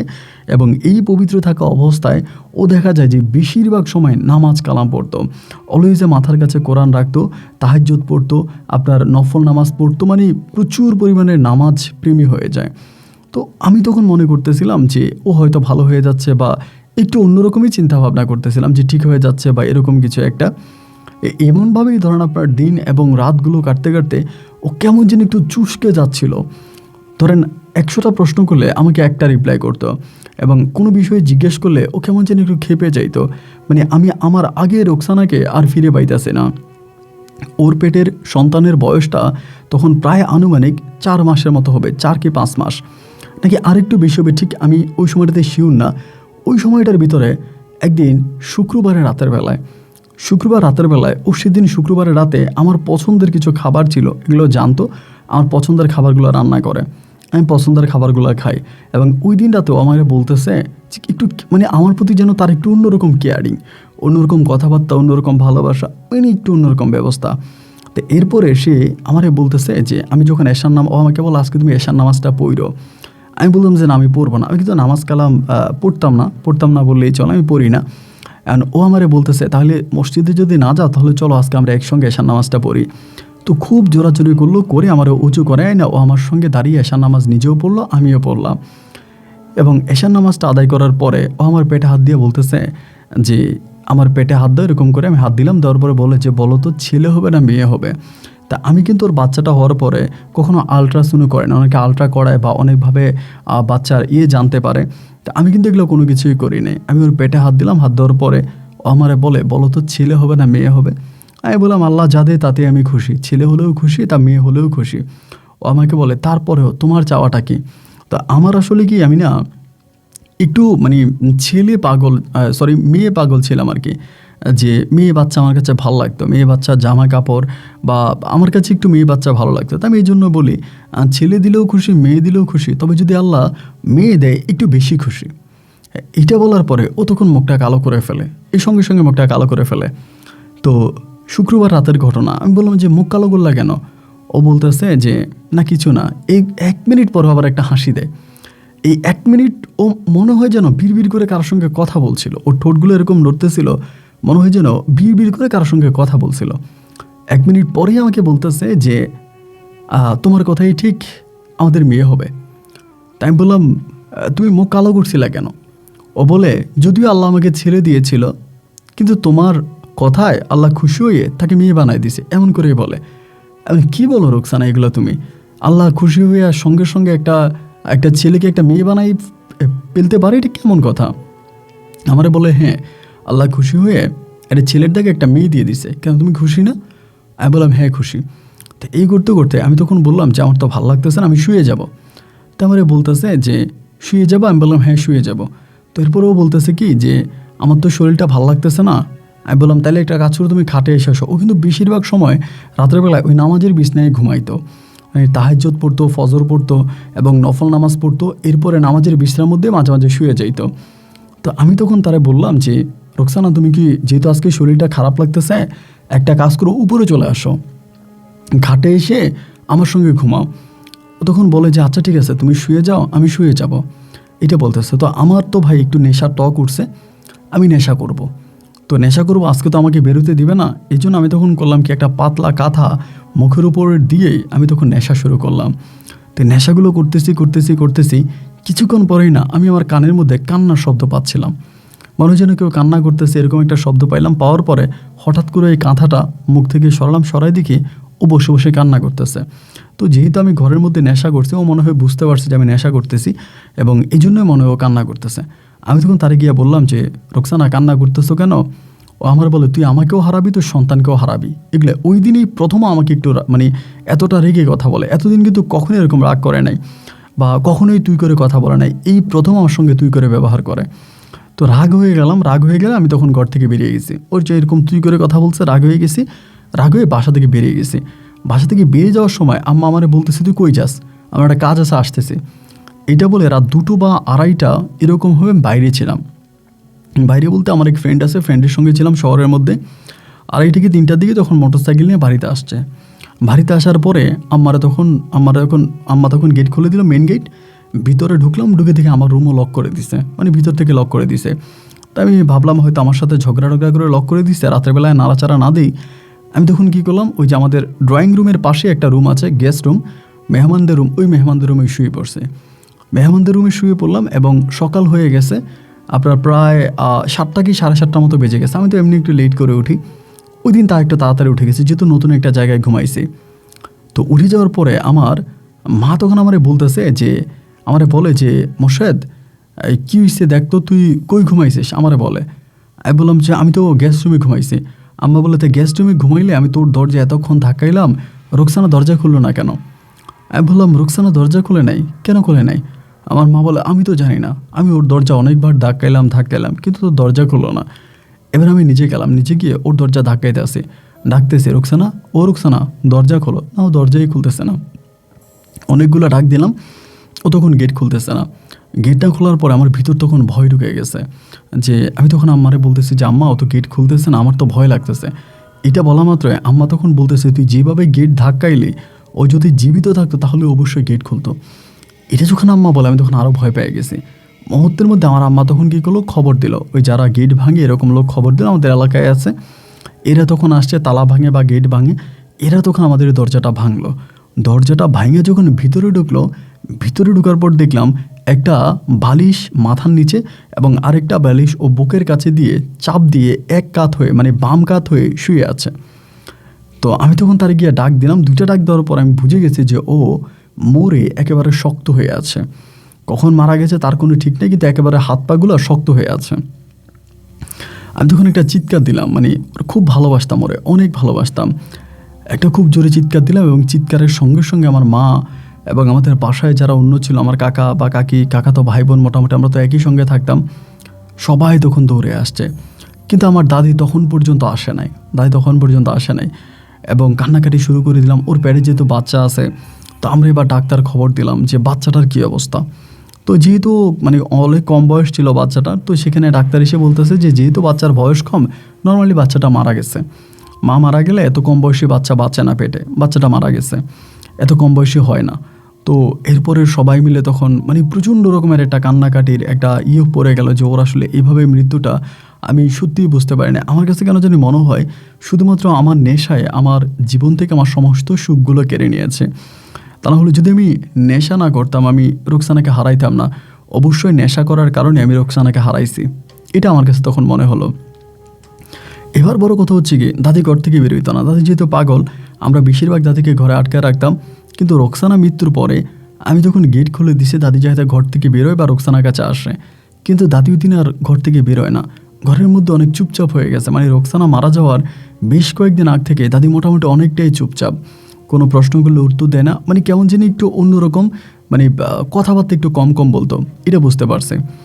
আচ্ছা যাই হোক, এবার আমি তখন করলাম কি, আপনার ও তো রাতে মারা গেছে, তো সকালবেলা ওর বাবা মা আসতেছে, ওর বাবা মা আসছে তখন 4টার পরে ওরে আমরা দাফন করবো, 4টা কি 5টার দিকে। তো ওরে দাফন করার কিছুক্ষণ আগে ওর যখন গোসল করা রেডি করলো, তখন ভাই ওর স্মৃতিগুলো আমাকে এত কষ্ট দিচ্ছিল, আমি তখন কান্না শুরু করে দিছি। কান্না করতেছি। হঠাৎ করে আমার দাদি এই সময় ঘর থেকে বের হয় এবং বেরিয়ে আমারে বলতেছে যে তুই কাঁদিস কেন, এরকম করে বলে। আমি বললাম কাঁদতেছি কেন, আমার তো বউ মারা গেছে, তুমি তো ঘর থেকে বেরো নাই, শোনো না, আমার তো বউ মারা গেছে। দাদি আমার তখন বলতেছে তোর বউ তো মারা যায় নাই। আমি বললাম কী বলে আমার বউ মারা যায় নাই? এই যে আমার বউ খাটিয়ার মধ্যে আমার বউরের সাজায় আনছে, আমি আমার বউরে দাফন করবো, আমার বউ তো মারা গেছে। দাদি আমার দিকে তাকাই বলে তোর বউ মারা যায় নাই, তোর বউ মক্কায় চলে গেছে। এই প্রথম দাদি আমাকে এই কথাটা বলো, তখনও কিন্তু ওর দাফন হয় নাই, ওর দাফনের আগে। তো সবাই তখন বলে যে আরে এ তো পাগল, এর ঘর থেকে বের করলা কেন, ওরে ঘরের ভিতরে আবার টেনে নিয়ে যাও। দাদি কথাটা বলার পরে আমি তখন দাদির ঘরের ভিতরে টেনে নিয়ে দাদির দরজা আটকাই দিলাম। মাগরিবের কিছুক্ষণ আগে তখন এই রোকসানা দাফন হয়ে গেছে। রোকসানা দাফন হয়ে গেল, ওকে দাফন কাফন করে ফেললাম, মানে ওর কবরস্থ হয়ে গেল। আমি তখন ঘরে আসলাম। পরের দিন দুপুরের দিকে আমি তখন ওর কবরে গিয়ে কান্না করতেছি। মানে তখন আমার কলিজাটা ভেঙে গেছে একরকম। আমি রোকসানাকে খুব ভালোবাসতাম ভাই। তো কান্না করতেছি, এমন পর্যায়ে আমার দাদি তখন আসছে। আমার দাদিরই কে জানি ছেড়ে দিছে বা কবরের কাছে চলে আসছে। আমরা কিন্তু আমাদের ঘরের পাশে গোরস্থান, ওখানেই কিন্তু রোকসানাকে দাফন করা হয়েছে। তো দাদি তখন আসছে এবং আইসা বলতেছে কাঁদিস কেন, এমন করে বলে কাঁদিস কেন। তো আমি দাদির দিকে তাকিয়ে বলতেছি আমার বউ মরে গেছে। দাদি বলে তোর বউ তো মরে নাই। তাই আমি বলে আমার বউ মারা গেছে। দাদি আমারে বলতেছে তোর বউ তো মরে নাই। মানে আমি বলি মারা গেছে, দাদি বলে মরে নাই। আমি বললাম দাদি আমার বউ মারা গেছে। দাদি আমার বলে তোর বউ মরে নাই, তোর বউ মক্কায় চলে গেছে। এটাই বারবার আমারে বলতেছে যে তোর বউ মক্কায় চলে গেছে। তো কীভাবে আমার বউ মক্কায় চলে গেল এটা তার আমি বুঝতে পারলাম না। যতদিন পর্যন্ত আমি রোকসানার কবরের কাছে যাইতাম বা কান্নাকাটি করতাম, তখনই দাদি আমাকে একটা কথাই বলতো, কান্না করতে গেলে আমাকে বলতো তুই কাঁদিস না, তোর বউ মক্কায় চলে গেছে। মানে আমাকে শুধু এই কথাগুলো বলতো। আমি তখনও বুঝতে পারতাম না যে দাদি এই সমস্ত উল্টাপাল্টা কথাগুলো কেন বলে, আমার বউ মক্কায় চলে গেছে। তো রোকসানা মৃত্যুর পরে যত দিনে দাদির সঙ্গে আমার দেখা হয়েছে, দাদি আমার দেখলে মানে আমি কান্না করতেছি বা আমার মন খারাপ হইতেছে, এটা দেখলে দাদি আমাকে বলতো কাঁদিস কেন, কাঁদবি না, তোর বউ মক্কায় চলে গেছে, তোর বউ ভালো আছে, তোর বউ মক্কায় চলে গেছে, তোর বউ ভালো আছে। তো এভাবে রোকসানার মৃত্যুর প্রায় 7 মাস পরে হঠাৎ করে আমার দাদি মারা যায়। আমার দাদির মৃত্যুটা একটা দুর্ঘটনা ছিল। মানে দুর্ঘটনা বলতে কি, আমার দাদি সাঁতার জানতো না, মানে সাঁতরাইতে পারতো না আর কি। তো কীভাবে জানি রাতেরবেলা ঘর থেকে বের হয়ে আমাদের বাড়ির পাশে যে পুকুর আছে, দাদি ওই পুকুরের মধ্যে পড়ে যায়। সম্ভবত আমরা এটা ধারণা করি আর কি, আমরা সকালবেলা পুকুরের মধ্যে দাদির লাশ পাই। তো অনেকের ধারণা যে দাদি ঘর থেকে উঠে সম্ভবত কোনো না কোনোভাবে পুকুরে গেছে, সেখানে পুকুরে পড়ে গেছে। তো এই জন্য দাদির মৃত্যুটাকে আমি দুর্ঘটনাই বলি। তো দাদির 7 মাস পরে দাদি মারা গেছে। দাদি মারা যাওয়ার পরে আমার আব্বা তখন সৌদি থেকে চলে আসছে। তো দাদির মৃত্যুতে আমার আব্বা কিছুটা পরিবারমুখী হয়ে গেছে, যদিও আগে পরিবারের কথা খুব একটা শুনতো না বা পরিবারে মানতো না, আমাদের কাছে আসতো না। আমি বিয়ে করার পরে খুব রাগ করছে। তো যেহেতু আমার ওয়াইফ মারা গেল এবং আমার ওয়াইফ মারা যাওয়ার পর আমার দাদি মারা গেল, এই দুটো জিনিস তখন আমার আব্বাকে মর্মাহত করে। আমার আব্বা তখন আবারও সৌদি থেকে আমাদের বাড়িতে আসতেছে, ঘরে আসতেছে, আমাদের সঙ্গে আবারও একটা সম্পর্ক আব্বা তৈরি করলো, আমার মার সঙ্গে বা আমার সঙ্গে, আমার ভাই বোনদের সঙ্গে। তো দাদি মারা যাওয়ার প্রায় কয়েক মাস পরে আমার আব্বা বলতেছে, আমার তো শরীর ভালো না, আমি তো সৌদিতে অনেক ব্যবসা বাণিজ্য শুরু করছি, তো তুই যদি আমার এই ব্যবসা বাণিজ্যগুলো দেখতি। আমার আব্বা বলতেছে। তা আমি আব্বারে বললাম যে আব্বা আমার তো মনের অবস্থা ভালো নাই বা ইচ্ছে না। আমার আব্বা বলে যেহেতু মনের অবস্থা খারাপ এবং তুই একটা কাজ কর, হজও কর এবং হজটা সম্পূর্ণ করে আমার ব্যবসা বাণিজ্যগুলো দেখ। তা আমার আব্বার ব্যবসা ছিল কিন্তু মদিনার ওইদিকে আব্বার ব্যবসা ছিল। তো আমার আব্বা যখন আমাকে হজের কথা বললো তখন আমার ভিতর থেকে মনে হলো যে আসলে আমার একটু হজ করলে মনে হয় ভিতরে শান্তি আসবে। ভিতরের শান্তির জন্য আমি তখন আব্বাকে বললাম যে আচ্ছা ঠিক আছে, তাহলে আমি হজ করব। তা আব্বু তখন আমাকে হজে যাওয়ার মোটামুটি সব কিছু ঠিকঠাক করলো এবং আমি তখন সৌদিতে গিয়ে প্রথম আমি তখন হজ সম্পূর্ণ করলাম।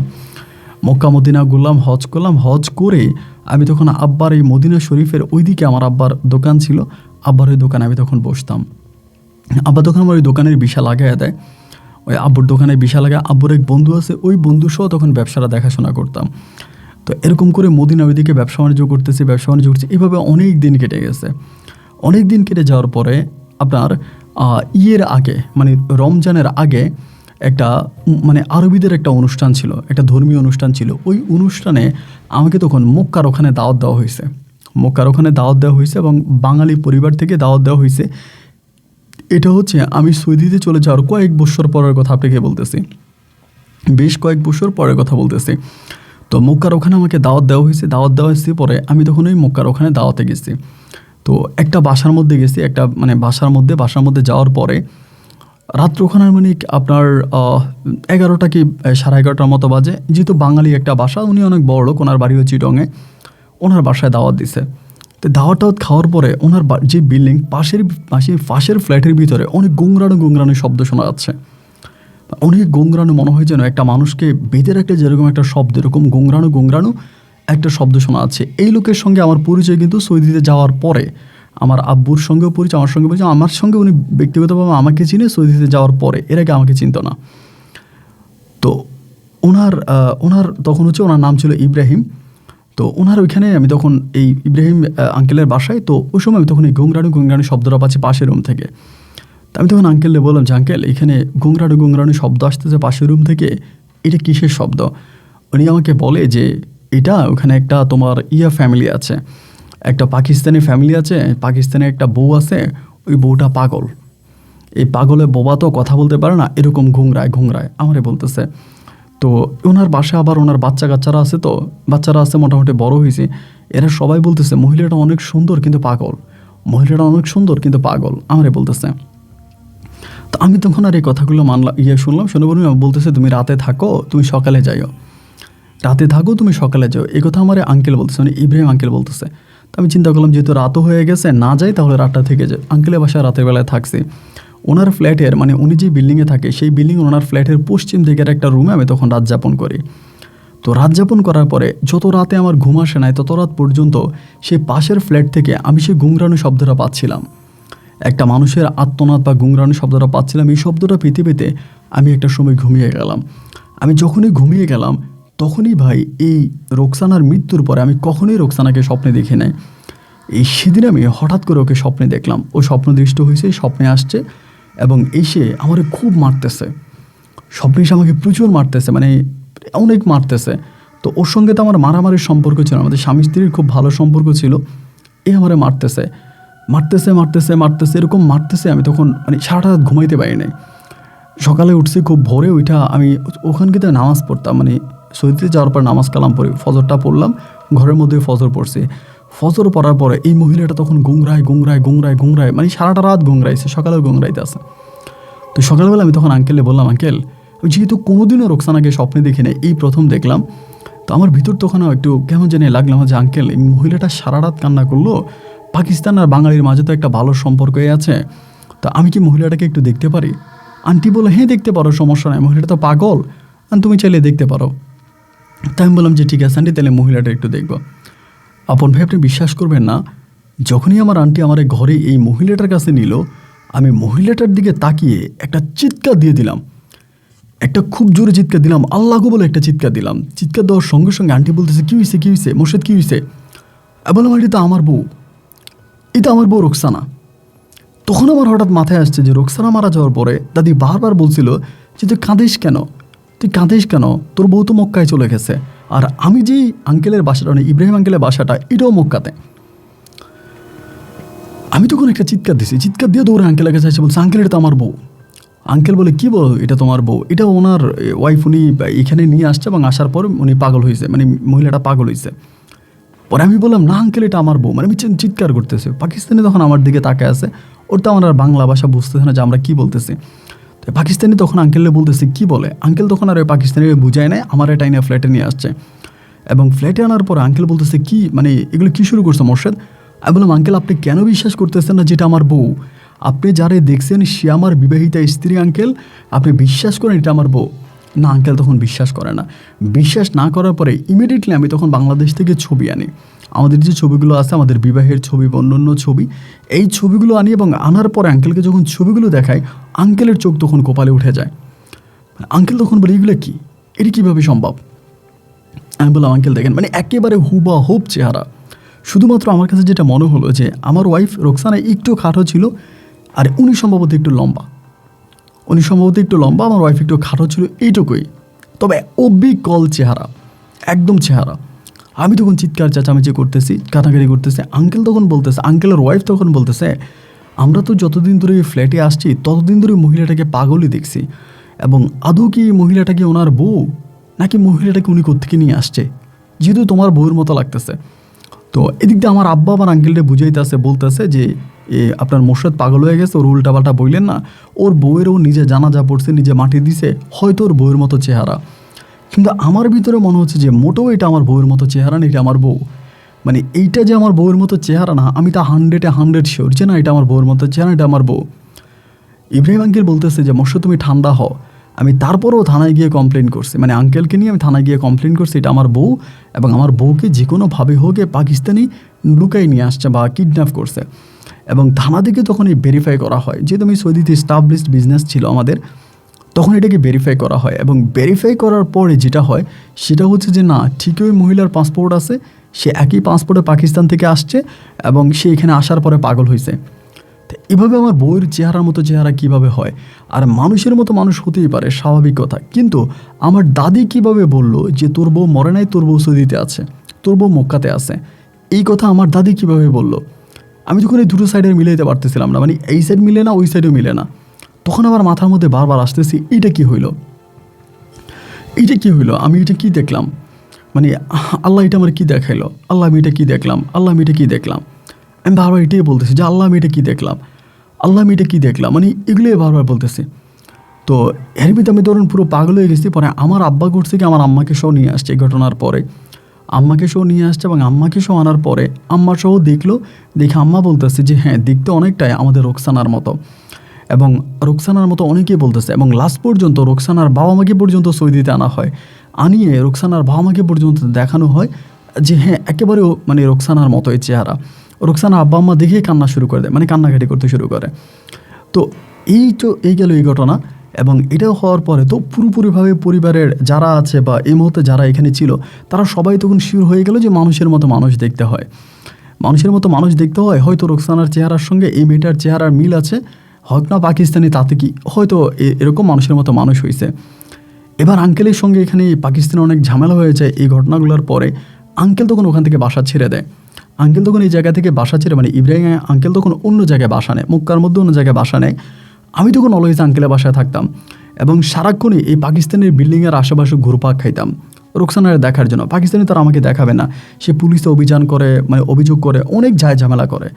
তারপরও আমি রোকসানাকে এক নজর দেখার জন্য আমি তার বিল্ডিংয়ের আশেপাশে ঘুরপাক খাইতাম। এরকমও বলেছিলাম যে তুই যত টাকা বলিস বা যত রিয়াল বলিস তোরে দিয়ে দিব, তুই রোড দিয়ে দে। আর ও বলতেছে আমার বউ, আমি দিব কেন? ও আবার মানে ভালো ইঞ্জিনিয়ার ছিল আর কি, ওখানে ইঞ্জিনিয়ার ছিল, সিভিল ইঞ্জিনিয়ার, ও ইঞ্জিনিয়ারিং করতো, তো ও দেবে না। এই ঘটনাগুলোর পরে আমি যখন তার বাসার নিচে ঘোরাফেরা করতাম, এগুলো করতাম, পরে আমার মা বাবা, আমার আব্বা মা দুজনে তখন সৌদিতে, তারা তখন আমার খুব বোঝাইলো যে না এটা ঠিক না, মানুষের মতো মানুষ দেখতে হতেই পারে, তাই বলি তুই এটা নিয়ে এরকম করতে পারিস না।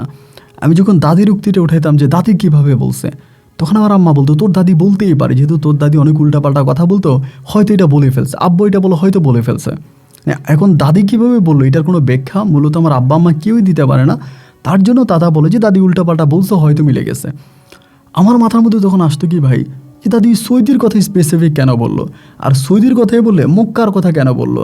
দাদি অন্য কোনো কথা বলতে পারতো, তোর বউর এখানে পাবি ওইখানে পাবি, বা এটা বলতো এটা বলতো, কিন্তু কেন দাদি যেভাবে বলে গেল সেভাবেই কেন আমি ওকে পাইলাম? আমি তখন ভাই কিছুই বুঝতে পারলাম না, মানে আমার মাথার মধ্যে আর কোনো কিছুই আসলো না। এই ঘটনার পরে এই এই যে ঘটনাগুলো ঘটলো, এগুলোর কিছুদিন পরেই আমার আব্বা আম্মা তখন আমার বলতেছে আমার বাড়ি নিয়ে যাবে, আমাকে বাড়ি নিয়ে যাবে, আমি ওখানে রাখবে না, এটা সেটা, আমাকে বাড়ি নিয়ে যাবে, আমার এই বাড়ি নিয়ে যাবে। এই কথাবার্তার মাঝে হঠাৎ করে একদিন হলো কি, এই পাকিস্তানি ওই ইব্রাহিম আঙ্কেলের বাসায় গিয়ে আমার আব্বাকে ফোন করছে। আব্বাকে ফোন করে আব্বাকে ডেকে নিয়েছে, আব্বার সঙ্গে আমি সঙ্গে গেছি। যাওয়ার পরে এই পাকিস্তানি বলতেছে তার বউকে খুঁজে পাওয়া যাচ্ছে না। এখন কীরকমভাবে খুঁজে পাওয়া যাচ্ছে না আমি আপনাকে বলি, ওইটা পাকিস্তানের ভাষ্য মতে, আমরা তো আর জানি না। পাকিস্তানে বলতেছে ওর দরজা নক করে গেছে, তার যে ঘরের দরজা ছিল সে দরজা নক করে গেছে, দরজা নক করে সে বাইরে গেছে। বাইরে থেকে ভিতরে ঢোকার পরে তার ঘরের যে দরজা ছিল সে দরজা বাইরে থেকে খোলা হয়নি, দরজাটা ভিতরে মানে দরজাটা যে নক করে গেছে এবং নক খুলে সে ভিতরে ঢুকছে, মানে তালা মেরে গেছে, তালাগুলো ভিতরে ঢুকছে, ঢুকে থেকে তার বউ নেই। এবং তার বউ যদি চলে যায় তাহলে তুই দরজা দিয়েই যাবে, দরজা তো সে বাইরে থেকে তালা মেরে গেছে, তাহলে বউ কীভাবে গেল? সেই বিল্ডিংয়ের যে সিসি ক্যামেরা ছিল সেই সিসি ক্যামেরাতেও বিন্দু পরিমাণের কোনো কিছু আসে নাই। আসছে মানে উনি তালা মেরে গেছে, বাইরে গেছে এবং বাইরে থেকে ভিতরে আসছে, আসার পর দেখে যে মানে আপনার এই তালা মানে তালা খুলছে, তারাই শুধু দেখা গেছে সিসি ক্যামেরায়, আর কোনো কিছু দেখা যায়নি, মানে ওই তার বউয়ের কোনো কিছু দেখা যায়নি। এবার তো আরও বিশেষ সন্দেহ, এবার আমার আব্বা আম্মা বলতেছে যে পাকিস্তানি মূলত তার বউকে সরাই ফেলছে বা কোথাও লুকাই ফেলছে আমাকে ফাঁসাই দেওয়ার জন্য, যেহেতু আমরা তাকে ডিস্টার্ব করতাম, তাকে বিরক্ত করতাম, এবং আমাদের এখানে স্টাবলিশড বিজনেস আছে, আমাদের টাকা পয়সা আছে, এই জিনিসগুলো চিন্তা ভাবনা করে মেবি পাকিস্তানি আমাকে ফাঁসাই দিবে, আমাদেরকে ফাঁসাই দিবে, আমাদের কাছ থেকে টাকা পয়সা নেবে। এই জন্য সম্ভবত সে তার বউকে কোথাও লুকিয়ে এরপরে আমাদের উপরে একটা অ্যাট্রাকশন করার জন্য, আমাদের অ্যাটাক করার জন্য করছে। আমার আব্বা তখন করলো কি, আমারে বলতেছে ইমিডিয়েটলি এই মানে মোর্শেদকে দেশে পাঠাও, ওর এখানে রাখা যাবে না, কারণ যে কোনো সময় পাকিস্তানে একটা মামলা করে যাবে, ও মামলা করার আগে মোর্শেদে পাঠাও। আমার নামে মামলা করার আগে আমার আব্বা তখন করলো কি, আমাকে, আমার আম্মাকে আর আমার চাচি হয়ে আমার চাচিকে নিয়ে তখন বাড়িতে আমাদেরকে পাঠিয়ে দিল। আমি তখন বাড়িতে চলে আসছি। বাড়িতে আসার পরে শুনতেছি কি, বাড়িতে যেদিন চলে আসি এরপরে শুনতেছি যে আমাদের পাড়ার অনেকে বলা বলি করতেছে যে গত 2 দিন রাতে, মানে যেদিন থেকে রোকসানাকে ওই সৌদিতে পাওয়া যাচ্ছে না, পাকিস্তানি যেদিন থেকে জানাইলো যে মানে রোকসানাকে পাওয়া যাচ্ছে না, সেই সময়টা নির্ধারণ করলাম, সেই সময়ের পর থেকে নাকি মাঝে মাঝে রোকসানাকে এই কবরের উপরে বসে থাকতে দেখা যাইত। ওই পাকিস্তানের বউয়ের নাম কিন্তু রোকসানা ছিল না, ওনার নাম ছিল ফাহমিদা আক্তার। ফাহমিদা আক্তার ছিল ওই পাকিস্তানের বউয়ের নাম, কিন্তু এখানকার লোকেরা মানে আমাদের গ্রামের লোকেরা বলতেছে যে রোকসানাকে নাকি মাঝে মাঝে এই কবরের সামনে বসে থাকতে দেখা গেছে, এবং এটা আমাদের পুরো গ্রামবাসীর মাঝে একটা আতঙ্ক বা ভয় ছড়িয়ে দিয়েছে, সবাই তখন ভয় পাইতেছে। তো আমিও চিন্তা করলাম যে আমিও মাঝে মাঝে রাতেরবেলা কবরস্থানে চলে যেতাম ওরে দেখার জন্য কবরস্থানে চলে যেতাম, কিন্তু ওরে দেখতে পাইতাম না। কবরস্থানে দেখতে যেতাম, ওরে দেখতে পাইতাম না। তো আমাদের গ্রামের যারা ময়মুরব্বী আছে তারা অনেকেই বলা বলি করতেছে তারা রোকসানাকে দেখছে, রোকসানা নাকি কবরের উপরে বসে আছে বা কবরের পাশে হাঁটতেছে, এরকম অনেক দৃশ্য তারা রাতের বেলায় দেখছে।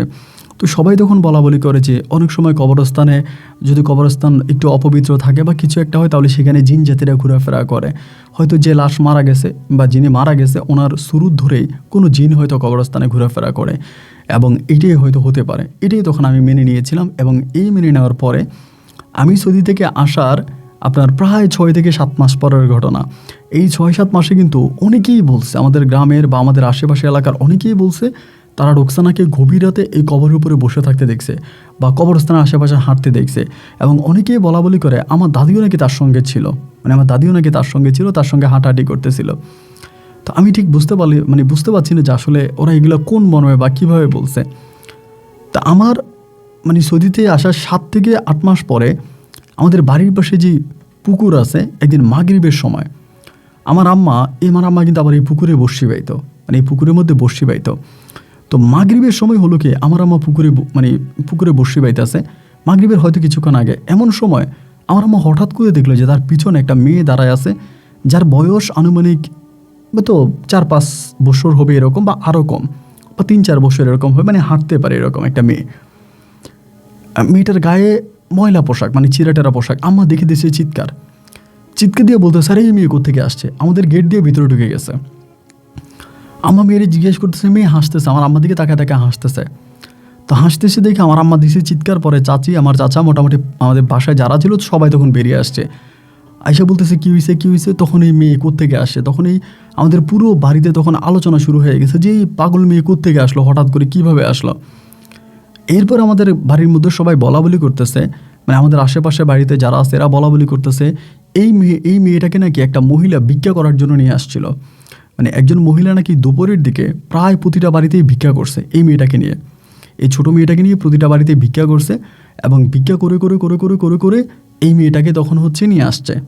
মানে মহিলা ভিক্ষা করছে, আমাদের বাড়িতে ঢুকে না, আমাদের এখানে ভিক্ষা করতে আসে নাই, কিন্তু প্রতিটা বাড়িতেই গেছে এই মেয়েকে নিয়ে। তো আমাদের আশেপাশে বাড়ির সবাই বলে একটা মহিলা সারাদিন তো এই মেয়েটাকে নিয়ে ভিক্ষা করছে, তাহলে মনে হয় মহিলা মেয়েটাকে রেখে চলে গেছে, মানে ফকির মহিলা মনে হয় মেয়েটাকে রেখে চলে গেছে। তা আমার আম্মা তখন করলো কি, মেয়েটারে ঘরে নিয়ে গেছে। আমরা আমাদের মতো করে মেয়েটারে রাখলাম যে হয়তো মেয়ের মা আসবে, এসে মেয়েটাকে নিয়ে যাবে। মেয়েটা দেখতে শুনতে খুবই সুন্দর ছিল। সারাদিন মেয়েটাকে রাখা হলো। পরের দিন আমার আম্মা মেয়েটারে ঘরে রাখছে যে আমরা থানাতে জানাবো যেহেতু এরকম এরকম ঘটনা। পরের দিন হলো কি, ছোটো মেয়ে, মানে কথা বলতে পারে না, এরকম একটা ছোট্ট মেয়ে, সে করলো কি, পরের দিন ভাই সকালবেলা আমার স্ত্রী রোকসানার কবরের পাশে গিয়ে বসে আছে। তো আমাদের বাড়িতে এত জায়গা থাকতে ও হঠাৎ করে রোকসানার কবরের পাশে গিয়ে কেন বসে আছে, এবং মনে হয় যেন বসে সে মুনাজাত দিতেছে, এমন একটা অবস্থা। ওর কবরের কাছে কেন যাবে, আমরা বুঝতেই পারলাম না যে এত জায়গাতে তো কবরস্থানে কেন, ওইখানে মেয়েরা পাওয়া গেছে। এবার আনার পরে আমার আব্বা ইতিমধ্যে থানাতে কমপ্লেন করছে, পুলিশ আসছে। আসার পরে পুলিশ বলতেছে যেহেতু মেয়েটার গায়ে ছিঁড়ে ফেরা কাপড় পাওয়া গেছে এবং মেয়েটার মা মেয়েটাকে নিয়ে ভিক্ষা করছে, এমনও হতে পারে যে দারিদ্র্যের অভাব অনটনে হয়তো মেয়েটাকে রেখে চলে গেছে মেয়ের মা, এরকমও হতে পারে। তো মেয়েটাকে রাখেন, যদি তার মা আসে নিয়ে যাবে, আমরা এখন মেয়ে নিয়ে কী করব। এই যে মেয়েটার মা গেল, মেয়েটার মা আজ পর্যন্ত ফিরে আসে নাই, মানে আজ পর্যন্ত ফিরে আসে না। এবং এই মেয়েটার নাম আমি আদর করে রুকু রাখছিলাম, মানে রোকসানার সাথে মিল করে রুকু রাখছিলাম, রুকু। এবং আজও আমার মেয়েটা আমার সঙ্গে আছে, এখন অনেক বড় হয়েছে, আজও রুকু আমার কাছে আছে। আমি আর বিয়ে শাদী করি নাই, আমার ওয়াইফকে কথা দিয়েছিলাম যে তুমি মৃত্যুর পর আমি বিয়ে করো, আমি বিয়ে করি নাই।